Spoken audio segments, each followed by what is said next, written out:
We knew that we were the better team and that they really had no chance against us. Boise State versus Grand Canyon University.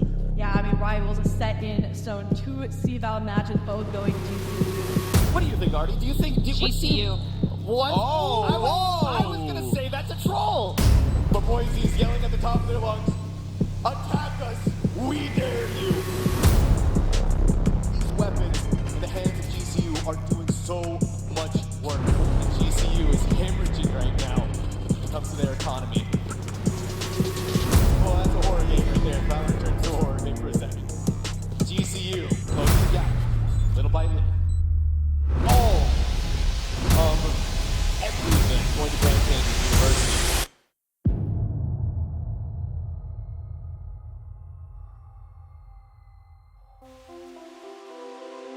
So the biggest thing we were looking forward to when we knew we were qualifying for Made Madness here in Texas was the fact that we are able to go to a national tournament where we are not only in person, because playing on LAN is completely different, but we get to hang out with the people and the teams we've played with for years. A lot of these teams we have, grown to become friends with over time, and it's honestly just, that's the best part, is coming to a LAN and to a place where you can meet people and then meet new people.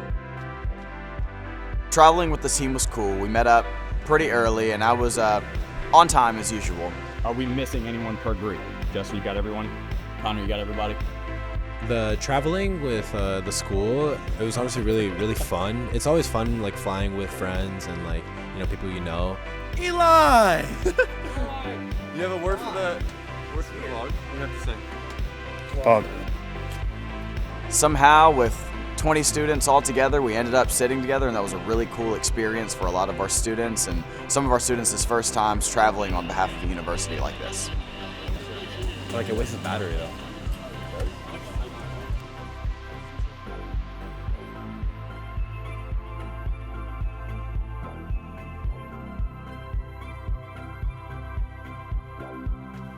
And yeah, just arriving in Texas. I mean, Texas is really fun, really awesome. It's kind of humid, but hey, that's what comes with it. Flight was fantastic. Guy next to me was playing Mario the whole time on his Switch. I was looking kind of sad because I wanted to play, but he was too active. I couldn't ask him to stop. He's having too much fun with it. But my ears are stuck. I need help. My right ear, I can't hear, it hurts. I'm tired. I'm humid. I'm sweaty. Well, we spent $8 on Wi-Fi to not be able to play TFT, so we were trying to go from Plat 3 to Plat 2 at least, but we played Burrito Bison instead. We are currently in a shuttle to Enterprise Rent-A-Car. I don't even know what car we're gonna get, but I hope it's like some sort of like Lamborghini or like Tesla or something. Bro, do you know how gas that would be, rolling up to like the CECC land with a Tesla, bro?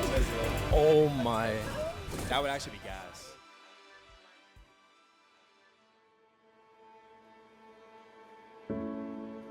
When I arrived, the first day, which was media day, we were all kind of just like exploring.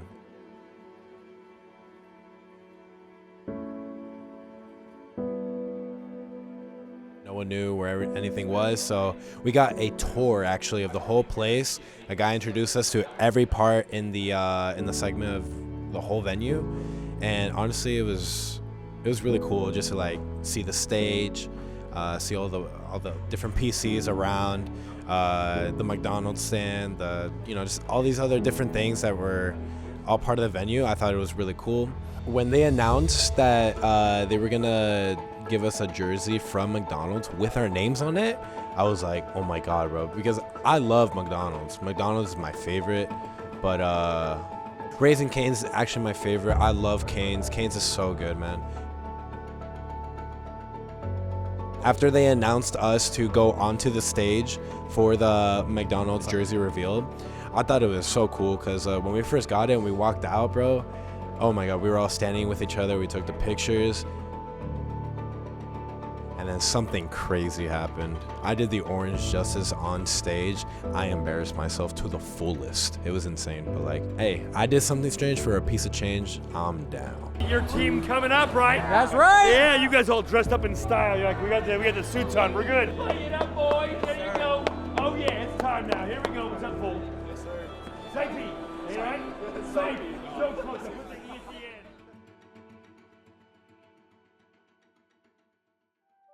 No, morning of, when we were figuring out where we were gonna play, we were like asking, okay, where are we gonna set up and this and that. They're like, oh, you're on the stage. So when they told us that, we were like, what?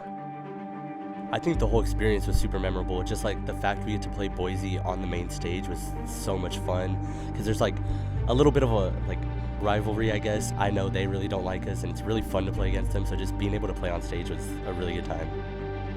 My honest expectations against Boise in match 1 was for us to win.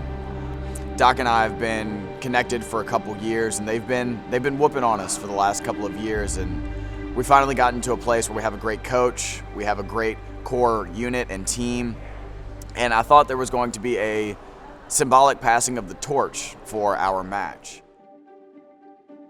They have like stairs in the back, right? Crew people, you know, just kind of telling you, hey, like at this time you're gonna be going this and that.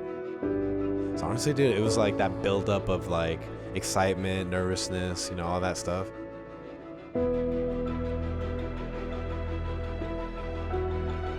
When we walked out, right, we were in front of everybody, the whole venue. It felt really good to be up there. Don't know what else to say. It was just like a really great experience. I was excited, more than nervous. I didn't really feel any nerves then. Normally I do, but then I was calm. I was ready to play, and it's just a different feeling. Hello everyone, it is an exciting time here for CECC as we're starting off the day with Valorant and a tale as old as time. My name is Sam Tonso, joining me is Zobi, and Zobi, what a way to start off day 1 with Boise State versus Grand Canyon University. Yeah, I mean, rivals are set in stone. 2 CVAL matches, both going to GCU. Nerdy laying out that they've also faced on LAN before. And what better way to kind of crown a victor than the Collegiate Esports Commissioners Cup. Into Boba is being contested through this dark cover, and with Trey's landing, it's actually going to be Boise State coming out slightly on top. The 1v1 to end it all, and that pistol's going to be bought out by the IG themselves. Rariana to get Boise State over that initial bump to get that pistol on the board. Seeing that struggle from GCU towards actually making it onto the site itself. Wait a minute, Scales is ready to fight, hitting all the clean shots that they possibly can. Looking like they want to whip out the glass and go for the 3K, maybe make that the 4th. But whatever, regardless happens here, Boise and out on their buy route pretty convincing. Going for the flawless here. Sight would have been that disruption, but a 4K. Detrimental bonus forms. Oh, but it doesn't look like Invies is going to let that happen. Already ripping the cord right off. It's going to be answered in kind, sort of, with the paint shells, but these weapons in the hands of GCU are doing so much work. Boise starting to collapse, but instead trying to push towards these key sites. GCU's going to abandon that idea. Canyon players, unless the thoroughness, Sam. They just walk right up on them. Xavier overwhelmed with the numbers in front of them. Now finally the spike going to be planted by GCU. A lot of pressure here for poor Master. The sub coming in, all eyes in a 1v3 with only a Spectre and a Sheriff. Switch over to that scene by the Cypher Cam. Gonna push forward with GCU is playing. Nice! Let's go! Come on! Round 4, we lost pistol. We're down to we won bonus, and then we're coming to round 4. We're hitting A, and he gets killed. I trade him, and the instant I kill Viper, my game just tabs out. And it just, apparently there was another desktop on the computer that just got switched to. I don't even know how that would be possible. But I just killed the Viper, and you see me on stream just standing still because I just get tabbed out for no reason. We lose the round, 4v4, because I'm just DC'd. And it's just... They came over and just like, oh yeah, it switched to the desktop. We just play the game out. We're not going to restart the round or anything. And it's just, it was frustrating, but. Flick of the wrist. Sees him there, and now they know where this Omen is. Nice! Come on! One run at a time, come on! Just like that, just like that. They're lurking around, and maybe they invest the paranoia, but there's no time to finish off of it, is there? I mean, It might be. Wait! Nice! Oh, come on! Come on, man! Let's go. Effective all of the picks, all of everything going to Grand Canyon University. Don't even need to worry about that. Nino clean on these shots. One more. Hey, way to bring it back. Let's go. Messer has the headshot there. Lashed out. Gonna try and be the bulwark in these classes. He's operating at a different level. Mine doesn't do that. That's for sure. You're seeing right there. They're trying to get a 1v1. Let me save the game here. What a way to do it as well. you said it, Sunset has been a battle of these omens. That, you know, could just be the momentum shift that Grand Canyon University needs to get back into things. Moment saves Nader's life. What is this classes from Damio though? A double kill with them, and then the neural theft from Nader. They finally put that demon classic player to bed. Nader only has 24 HP. They know exactly where this final remaining member of Boise is hiding. Prestige has nowhere to go, and they have to make it work with a sheriff. Anything's possible, of course, as long as they land those headshots, but it is going to be one heck of a battle that Nader is not gonna lose. Not today, not now. That is a prime example of that coming into fruition. They took a page out of Boise State's book, going for that B main pop, and it is shut down in an instant. A flawless recourse here for Boise State to deny that tied game that you were predicting or looking at potentially for that 8-8 here on Sunset. But, you know, keeping that edge, and it makes you curious, are we going to see a timeout? When's it going to happen? Yeah, during the stage match, the tournament admin told me I couldn't call a timeout, and it was just on the own players, like my players, to call the timeouts. But then like round 12, they told me I could call a timeout on my own, and I was like, there's no more time. There's no more time to call a timeout, and it was just, Boise had the momentum, and they just ran away with it. First step in this retake, gather information from the shadows, and now your teammates with all of this initiator utility, 3xx in, and oh, that's a team flash. That's, you know someone's gonna be yelling at someone right now. But Boise's yelling at the top of their lungs, attack us, we dare you. And GCU is hemorrhaging right now when it comes to their economy. Leaving Nader inside of this, and they're gonna go ahead and get popping it up, and in fact it's gonna be answered in kind, but Nader may have it here. Rariana, so close. Nader at least had the first headshot there, but Rariana does go down, and that along with it, the Vipers pick. GCU is fighting back hard with the weaponry that they have, and they have the first advantage. Do it! Nice! Let's go! Come on! Caught by the paranoia, little man can be broken, and it's gonna go in there with the satchel, distract them long enough for the rest of GCU to capitalize. And how much can Scalise do in a 1v4? Just. Come on! Beautiful. GCU closing the gap, little by little. Heroes by themselves, Wolf using Dizzy, but it's a 2v1. Scalise at least is going to be able to avenge their fallen comrade of Master. GCU is swarming onto the site. Damio for that battle, for that duel. Dino is just going back and forth, goes for the wide swing. And GCU, again, a 1-round differential between these two teams. That the timeout has been called, and I believe it's by Grand Canyon University as well, that red from the defender.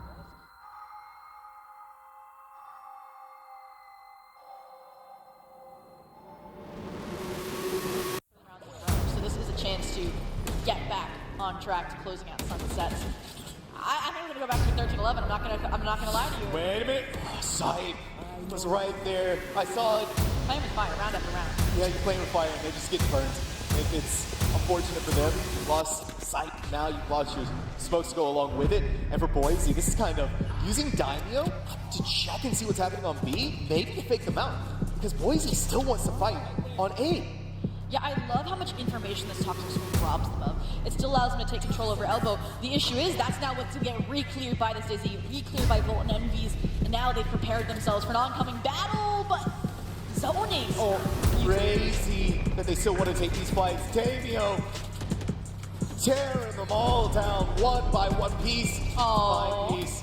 Where are you gonna go, Dino? You're trying to go up there, Rariana. Going back to the goal, letting all the players for GCU have a time to retake. And they have Thrash on lane. They have everything they need to get this round on the table. You know, this time around, it's going to be the initial first blood here. It's faded out. Both Omens now gone. Masters fighting through and putting it all on the table. One last person, Nader, all eyes on them. But it's a prestige moment. It is a Boise State. I think the team could have improved on during the first match against Boise. Was just being the aggressor and just keeping the same game plans. It was a little unfortunate. We had a disconnect mid-game, like during the round, and it was a pretty important round that we needed to win, and it just allowed Boise to rack up more rounds, and it was just a harder fight to climb. We weren't playing together really. It's just, basic team stuff we already fixed in the past, stuff that, just can easily be fixed and adapted. And I feel like that's what, we learned from that.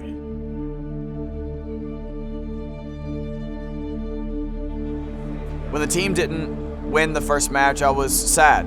I wouldn't even say disappointed. I think our guys played the best that they absolutely could. I think they just made some mistakes early on that they couldn't claw back from in time. We were a little slow in each half, at the beginning of each half, and I think had we had a little bit more time to settle, maybe we would have played our game a little bit better.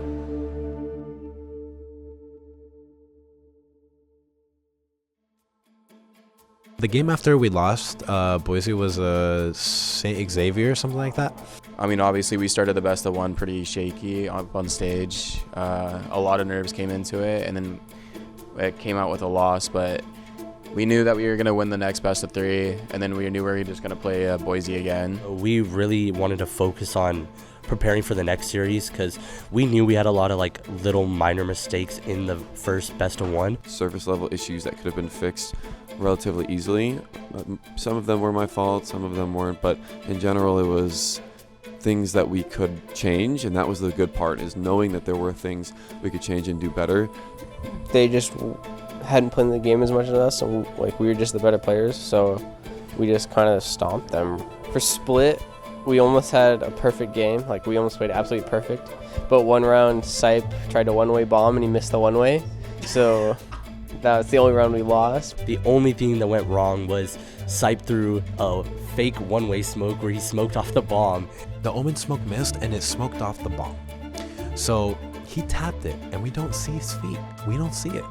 So he taps it, we're spamming him, and he's not there. He walks out of the smoke and then he swings and kills both of us. I was just in utter disappointment because I was like, I'm the smokes player. I put that one-way smoke and I missed it. So I was like, I'm sorry guys, no 13-0 happening here because I genuinely threw that for us. I am very sorry. So we won the game 13-1, so it was pretty free, you know what I'm saying? We could say it was a 13-0, that round we could have won easily, but we didn't, but we wanted them to, we want to give them a round, you know what I'm saying? So the next map that we played was Breeze, and oh my, they started to heat up. That was not a 13-0 game, all right? So that game, we had to put a little bit more work because they were starting to shoot back a little bit, They started, they started to press mouse one. They turned on their monitors, that's for sure. After we won the Breeze map, that led us into 2-0, and that got us a ticket to rematching Boise State. Watching the team beat St. Xavier University right after losing to Boise State was a really big deal to me because it showed that our team still had the confidence to come back and win, right? The goal for the team was to get out of groups, and being able to come back after getting beat by such a rival in Boise State was a really big deal to me and the team.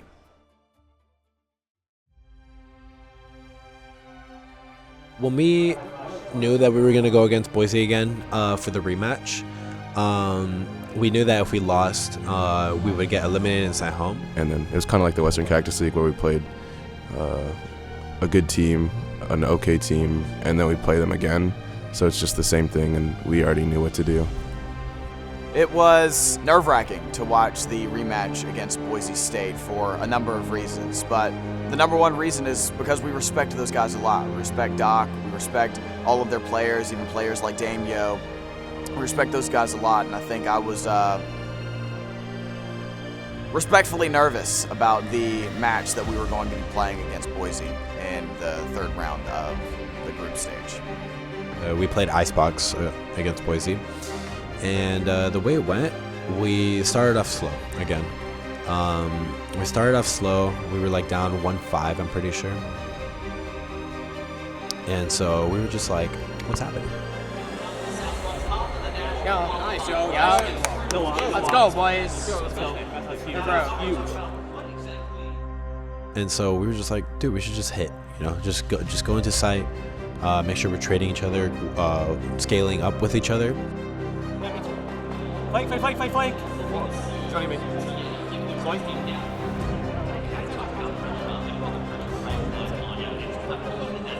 Nice! That's you! And we started winning rounds over and over and over that half, and everything was just working flawlessly after we made that change to just hit and be confident in our shots and our scaling and movement.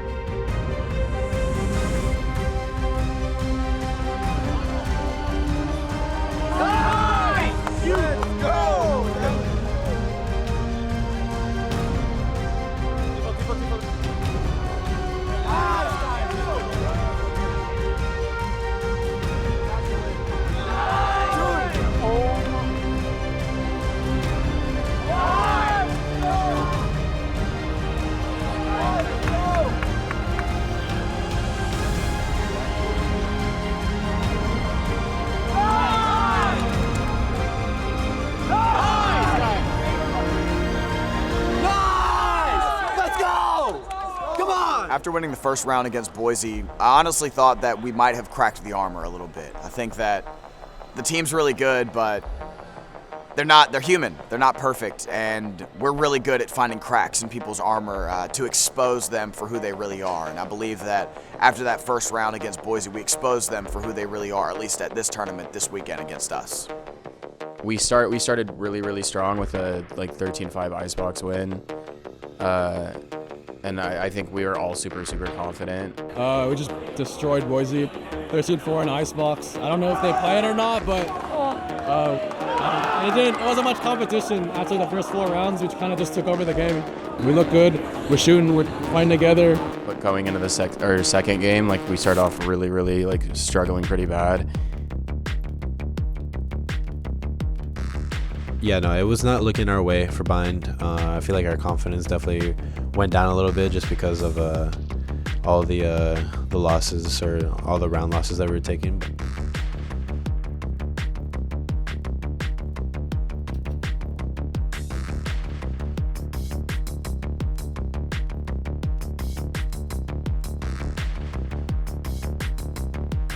It's just, I don't care about man advantage or not. You guys are fighting together, and that's what I want you guys to do. Okay, you just need to be together, because you guys are not together at all. Let's go! Swing. Nice. Let's go!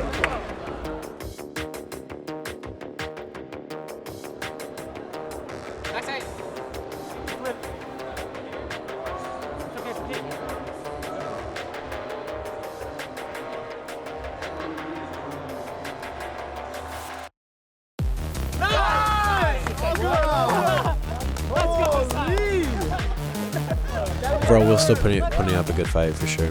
We weren't giving up. We never give up, right? We were still going through it, kind of just figuring out what we can do.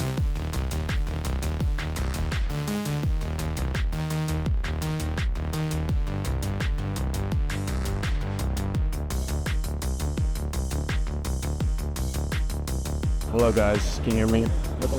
All right, I want you guys to be confident in this round and just share something together. Just start taking your fights. But you know how we do the proactive when you walk down, when they execute in one site, you can't be able to just rally on this way.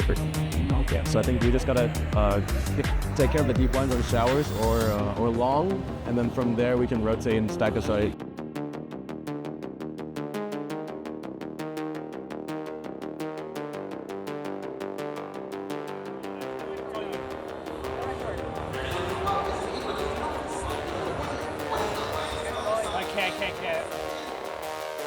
I feel like they were just countering everything. They were in places that were kind of just Raze is going in. They had a spot to just own me, but we eventually got the trade. But it was kind of we're man down, kind of just having rough rounds, right?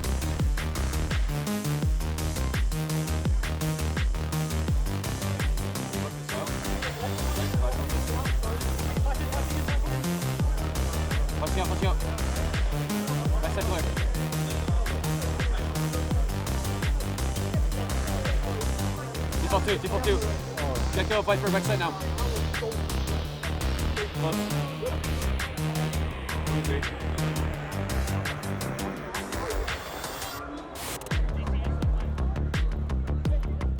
After Boise State clawed back in map 2, I think it was really telling of, again, the respect that we needed to show to Boise State and their team. Regardless of how well we played in the first map, regardless of how well we played against them throughout the year, I think it was a reminder that we must respect Boise in this series.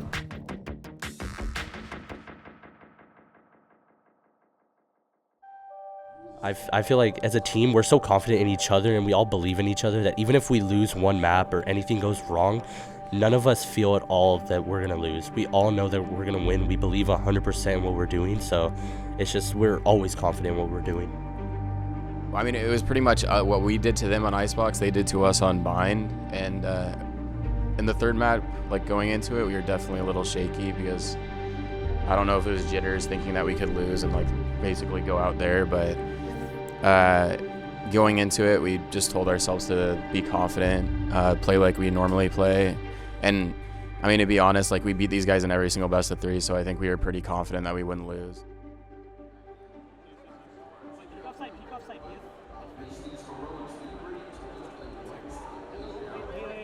Nice, let's go. As we go into the third round with Boise, it's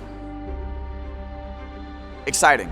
I think I could use nerve-wracking or nervous as a word to describe how I felt and how the team felt, but I think we were excited about having the opportunity to solidify ourselves as one of the best teams in the country, especially in Valorant. For me and everyone, I think the environment is exciting and was exciting for the third map against Boise. Beautiful. That's a GCU. Perfect, boys. With our new comp that we haven't gone against Boise with Gecko and Breach, we knew we were gonna give them a little surprise, right?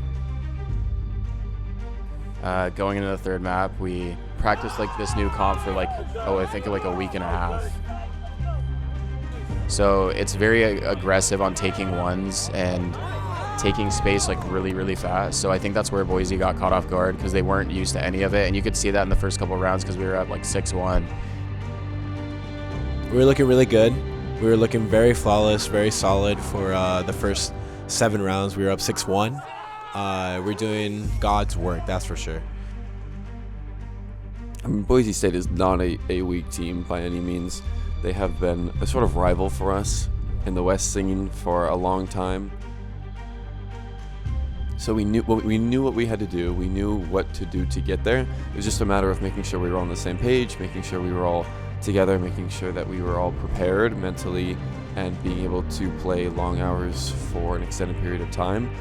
We all knew what went wrong. We've been playing with each other long enough to understand that the things that went wrong were not core problems, but just surface level issues that could have been fixed.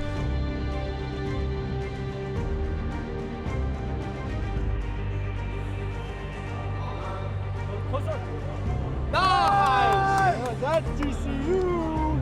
I'm standing right. Don't follow. Okay, we live. Right side. Nice! And I got all. That's really good. On the retake, we were retaking A on Ascent, and I'm Heaven. They float out tree, they kill the KO ult, and then there's a Sova and Omen left with KO just on the ground. Joseph killed the Sova, but he didn't comment, or he didn't even realize he killed him, he said. So I'm just still sitting Heaven, so I'm just thinking Sova is still main. I think it was Sype who peeked Hell and died there. Everyone started yelling at me, one left, he's only Hell. I'm like, He's only Hell! Wait, what? Nice! Wait, who killed the Sova? how'd the Sova die? What happened? So I just dropped down. I didn't even think, honestly. It was fortunate for me to be able to kill the Omen there, but I was just so confused. I'm like, how'd the Sova die?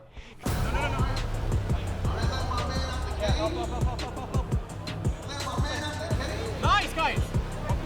One outside. Just kill Sova.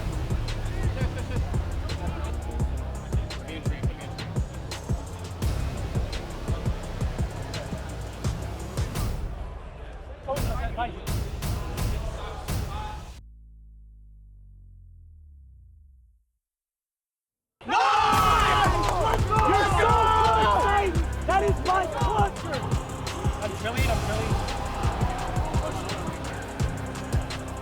Study 10, study 10, study 10. Let's go. Flashing now, flashing. Flashing main, flashing. Stick. Let's go!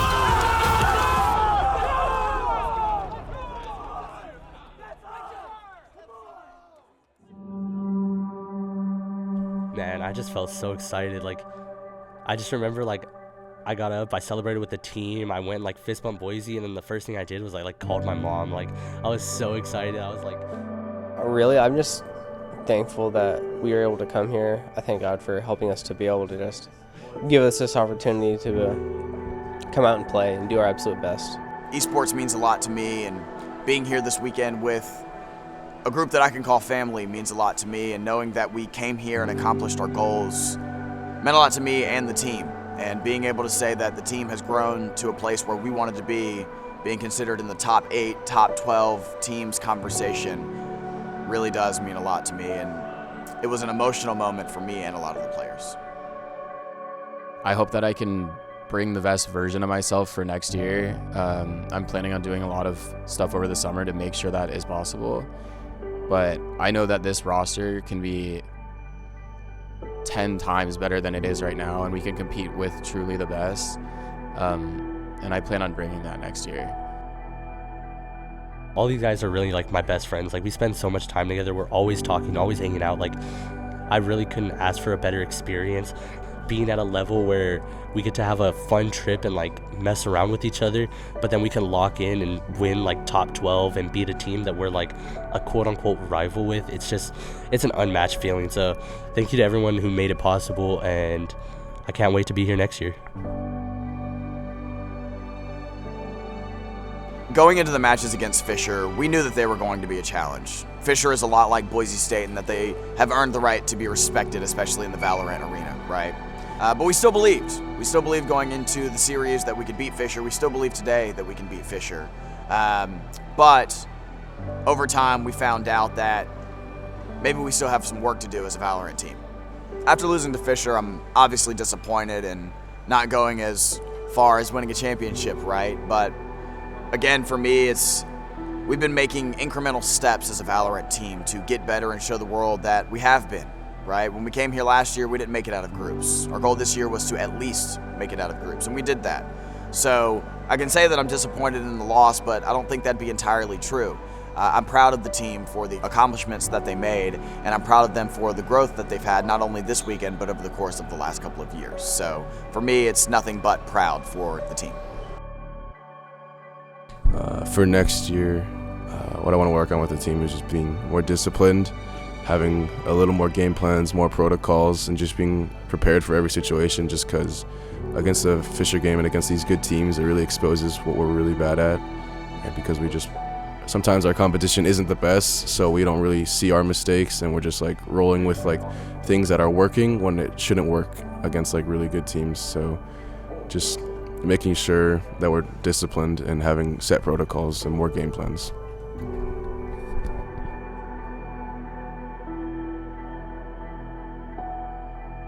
And I just want to say thank you. It's been amazing support, and we gave it our all. And ending top 12 in the nation for a national tournament that we were hoping we could even qualify for was amazing. So I just wanted to say thank you.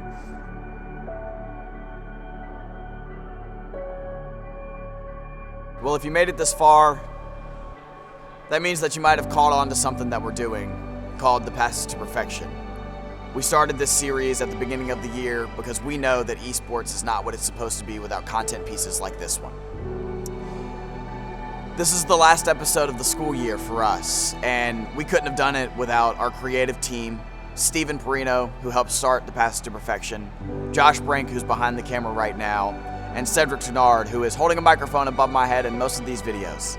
Past that, we couldn't have done any of this without their manager, Alex Rowland. It's been a journey, and it's not been the easiest one. It is not easy to create content pieces like this. I know because we're doing it, and everybody else knows because it's why they're not doing it. So if you made it this far with us on this journey in the Passage to Perfection, I want to thank you, because it's really special to me that people in the world care to see what our students are doing and who they are. And with that, I want to thank you for watching the Passes to Perfection Road to May Madness episode. This is GCU Esports, and this is who we are and what we do.